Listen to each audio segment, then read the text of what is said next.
Приветствую всех! Вы на канале движения «За независимость Саха». Меня зовут Раиса Зубарева, и у нас сегодня очередной выпуск новостей. Начну я, пожалуй, с новости, которая потрясла вообще абсолютно всех на этой неделе. Утром 16 декабря в одной из подмосковных школ подросток, тоже ученик этой школы, 15-летний некий Тимофей, напал на учеников. Пострадал охранник, и был убит 10-летний мальчик из Таджикистана, ученик 4 класса. А в Подмосковье девятиклассник напал на охранника и смертельно ранил ученика 4 класса. Официальные сводки сводят причины к частным мотивам. При этом мы все прекрасно понимаем истинную причину произошедших случаев: рост агрессии, постоянное психологическое давление, война, экономическое ухудшение и атмосфера запретов. К сожалению, под этим давлением находятся не только взрослые, но и подростки, самая психически уязвимая социальная группа. Но это еще не все. По фотографиям в соцсетях подростка из Подмосковья видны нацистские лозунги. А убитым четвероклассником как раз-таки был мальчик нерусской национальности, сын уборщицы этой школы. Все мы видели, что очень много видео появилось после этого преступления. И на этих видео преступник спрашивает у детей их национальность. То есть мы с вами понимаем, что преступление произошло на почве национальной ненависти, на почве, я бы сказала, даже расовой ненависти. Понятно, почему вообще это произошло. Многие стали оправдывать его и говорить, что это преступление было совершено, значит, по причине плохого воспитания. Не было в этом ничего ксенофобского, не было в этом ничего расистского. Вот, но мы с вами видели все эти фотографии, где он описывал, да, что он чувствует к людям нерусской национальности. Мы с вами видели ту каску, в которой он пришел в школу для того, чтобы совершить это убийство. И на ней было прекрасно написано «Бей жидов, спасай Россию». И все те, кто говорит, что мальчик попал под тлетворное влияние Запада, что, дескать, Запад во всем виноват, да, посмотрите, пожалуйста, на этот лозунг. Это старый советский еще лозунг, ксенофобский тоже, и очень-очень такой шовинистический. Поэтому, да, и теперь мы знаем, что отец этого мальчика состоял в русской общине подмосковной, наверное, люберецкой, да, в какой-нибудь. И теперь мы понимаем, в какой атмосфере этот мальчик воспитывался. Мальчик воспитывался в чудовищной ксенофобской атмосфере. Видимо, родители его также относятся с ненавистью, с такой же ненавистью и презрением к всем людям нерусской национальности. Мы давно говорим, что Россия – это крайне ксенофобская страна, крайне шовинистическая страна. Недаром у них в Конституции написано, в Конституции Российской Федерации написано, что русские являются государствообразующим народом. Я скажу больше. Каждый русский считает себя богоизбранным народом. Недаром они все 20 лет говорят про эти духовные скрепы. После такого воспитания псевдопатриотического, да, которое льется круглые сутки из телевизоров россиян, получаются такие преступления. Ответственность за это преступление, за смерть 10-летнего таджикского ребенка Камилджона лежит на всех жителях России. Начиная от обычных граждан, да, обывателей, и заканчивая Путиным, который подогревает эту антимигрантскую истерику. Я еще не раз говорила, что людям из Центральной Азии вообще лучше не ехать на заработки в Российскую Федерацию. Понятно же, да, почему этот мальчик оказался в России. Почему он со своей мамой не жил в Таджикистане, а приехал в Россию. Потому что в Таджикистане настолько плохая ситуация, да, с заработками, что им, видимо, удавалось больше заработать в России. Я в четверг была в Литве, в среду я была в Литве на конгрессе по признанию геноцида черкесского народа, и как раз там встречалась я с представителем одного из фонда Таджикистана, из Таджикистана. Вот. Он Я принесла ему свои соболезнования, и он мне сказал такую вещь: к сожалению, это не первое такое преступление. Мы с вами знаем, что это не первое преступление, потому что, помните, вот у нас было большое, ну, такое очень громкое убийство Сергея Николаева, нашего якутского шахматиста, когда на него напала в Москве толпа подростков и избили его прямо до смерти. Они потом попали на скамью подсудимых, не все, конечно, да, но попали. Получили разные сроки. На их счету было 10 покушений на убийство и 2 конкретно доказанных убийства. И при этом их адвокаты говорили, что убийства они совершали не на фоне расовой неприязни.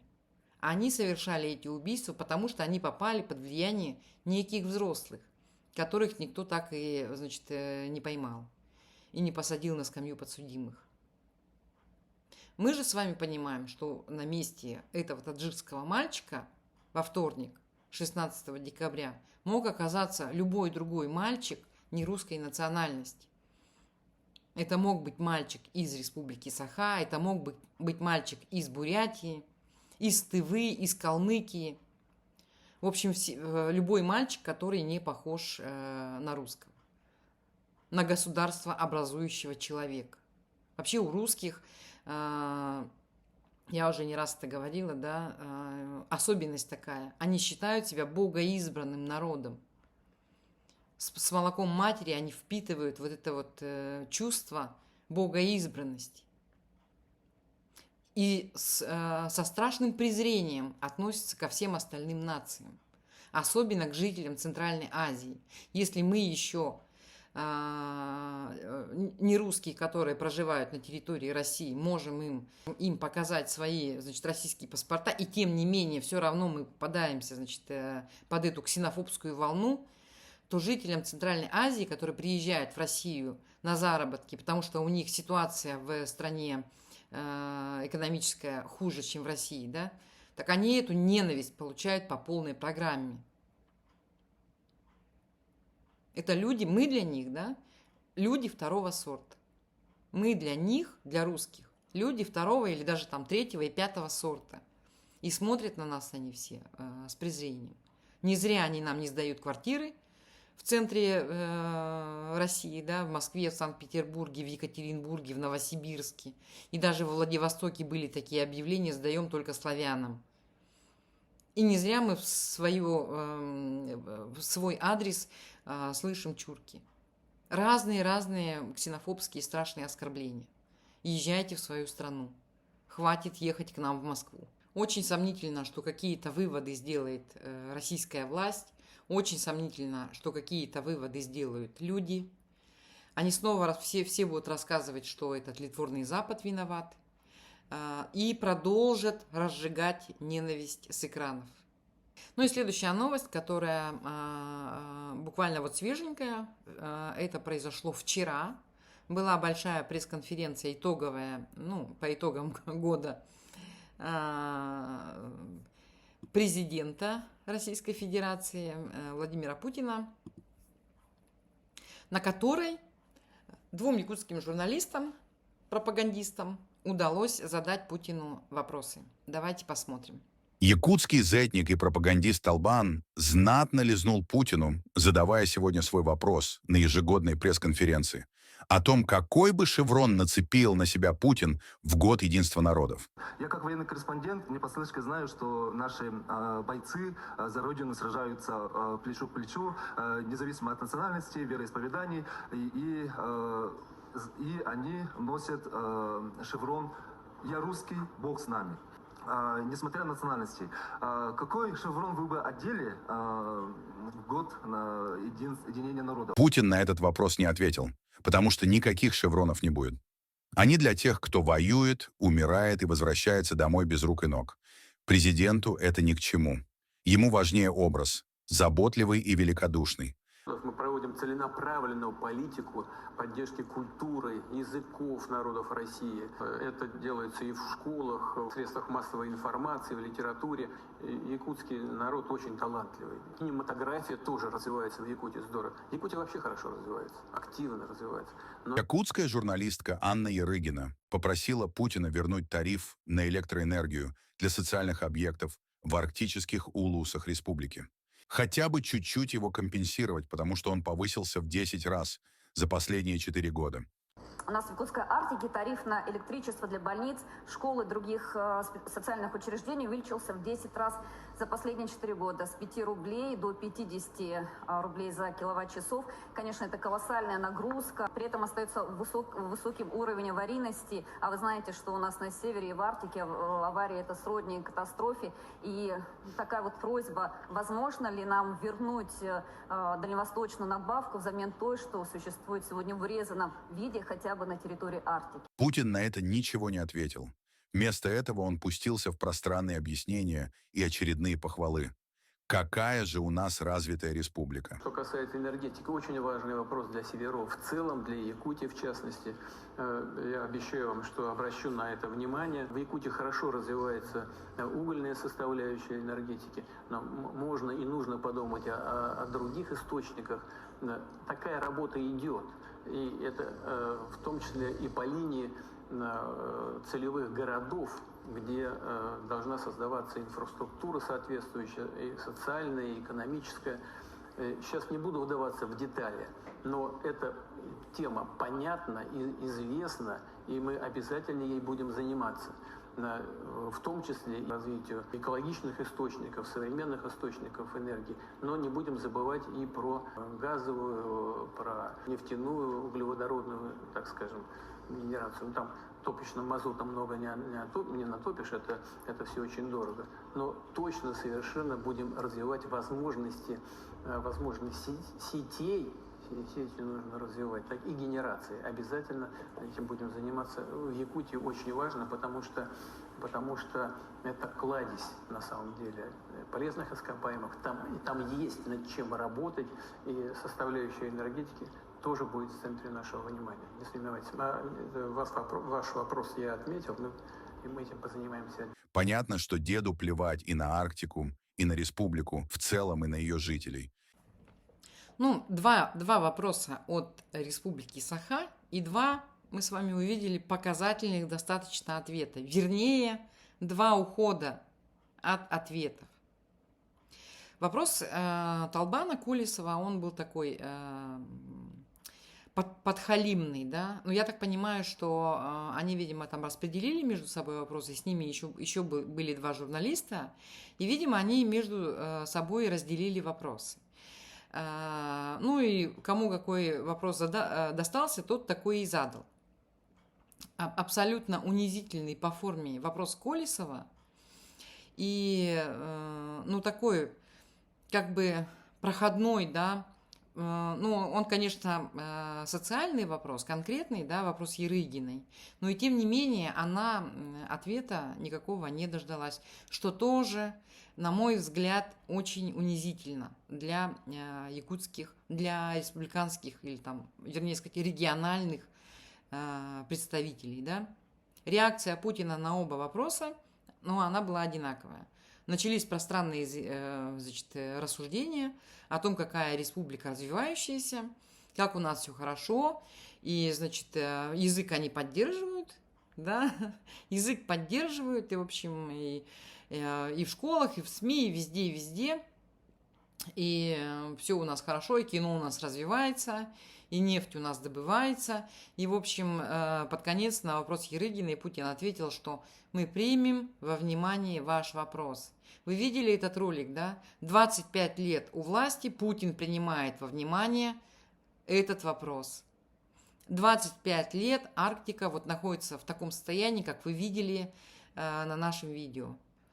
Там не только высокие тарифы на все, да, на воду, на электроэнергию, на там, отопление. Там еще и абсолютно разрушенная инфраструктура. Арктика деградирует. И Арктика хронически недофинансируется. Если бы, ну, понятно, почему Путин не ответил, да, я думаю, что они прекрасно понимают, в каком положении находится Республика Саха и, ну, вообще вот эта вот зона арктическая. Он же там бывал, он бывал не раз вот на этой полярной станции, не полярной станции, на этой военной базе, да, которая возле Тикси находится. И он все это своими глазами должен был видеть. А если не видел, то я думаю, что все равно более-менее плюс-минус он находится в курсе того, что происходит. И если бы он сказал, что да, вот у нас там есть проблема, он бы признал провал государственной политики в Арктике. Поэтому он пустился вот в такие пространные, значит, объяснения, что у них там, да, и газ, и нефть, и то, и пятое, и другие, значит, как он там сказал, источники питания, мы все это посмотрим, да, все это нужно приводить в порядок. По сути, ничего не ответил, вообще, по сути, ушел от прямого ответа на прямой, конкретный поставленный вопрос. То, что Талбан спросил, да, на самом деле, это, еще раз говорю, очень-очень унизительно. С улыбкой, значит, на лице, с улыбочкой с такой, да, абсолютно подхалимно, значит, объявлять Путину, что мы-то с шевронами воюем, я русский, несмотря на нашу, значит, национальность, несмотря на нашу этническую принадлежность. Абсолютно, это абсолютный, значит, подхалимаш. И правильно мы назвали это видео «Смачно лизнул», потому что на самом деле это так и есть. А то, что Путин ему отвечал про развивающуюся Якутию, да, это вообще он повторял вот этот пропагандистский миф. Вся Россия думает, что республика спит на золоте и на алмазах и живет очень богато. На самом деле, вот, и никто не знает, да, малое количество людей, которые приезжают к нам и видят все это своими глазами, они понимают, конечно, что происходит. Как, помните, одна из, не помню, как ее фамилия была, одна из телеведущих Первого там канала, по-моему. Вот она, когда поездила по России, она после этого выступила против государственной политики и сказала, что так жить нельзя. Нельзя забывать регионы. Нельзя регионы бросать в такой нищете. А мы действительно живем в нищете. Ну и своим ответом Путин поддержал вот эту фикцию, миф о том, что государство работает. И это на самом деле конкретный миф. Это миф, и все его слова, это, конечно же, ложь. Унизительно, отвратительно было смотреть на Талбана, который улыбался все это время, да, задал свой вопрос, посмотрите, и такой гордый сидит, да, вот это я на Первом канале задал свой вопрос Путину. Отвратительно. Отвратительная пропагандистская, простите меня, морда. Смотреть на это было очень-очень неприятно. И ничего не поменяется. Ну и из той же серии новость про, значит, Витим, который находится на грани техногенной катастрофы. Ресурсоснабжающей организации не перечислены субсидии. Республиканский бюджет задолжал поставщику тепла около 80 миллионов рублей. В результате денег на закупку нефти нет. Запасов топлива тоже очень мало, по-моему, они сказали, до Нового года. А впереди ожидаются самые холодные месяцы у нас в Республике Саха. Давайте посмотрим эту новость. Поселок Витим на грани замерзания. В котельных топлива осталось буквально на несколько дней. Из-за этого почти 4000 человек уже вот-вот останутся один на один с суровым якутским холодом. Но властям на них плевать. Хотя вроде бы и глава Витима, Эва Бадер, обеспокоена и пишет гневные письма. И в прокуратуре признают, что есть угроза жизни и здоровью людей. И депутат Ил-Тумена Василий Николаев прогнозирует скорый режим чрезвычайной ситуации в Витиме. Но денег, чтобы помочь замерзающим, попросту нет. Николаев в своем телеграме пишет: долг республиканского бюджета поставщику тепла 80 миллионов рублей. Денег на покупку нефти для отопления котельных нет. Запасов топлива хватит только на несколько дней. Впереди самые холодные месяцы. На покупку нефти на январь требуется 25 миллионов рублей, на февраль 21 миллион. Зато на войну деньги у них, конечно же, есть. Республика с огромными ресурсами, республика, которая отправляет на экспорт нефть, газ, продает алмазы и золото, не может гарантировать тепло маленькому поселку. Особенно цинично это выглядит на фоне вот этих заявлений Путина о том, что у нас все развивается. На этом все. Будем следить за новостями. Подписывайтесь на наш канал, смотрите, у нас в пятницу вышло видео про родственные связи семьи Николаевых. Посмотрите его обязательно. Очень интересное. Такое у нас получилось мини-расследование, да? Вот. Всем хорошей, спокойной наступающей недели плодотворной. Встретимся очень скоро. До свидания.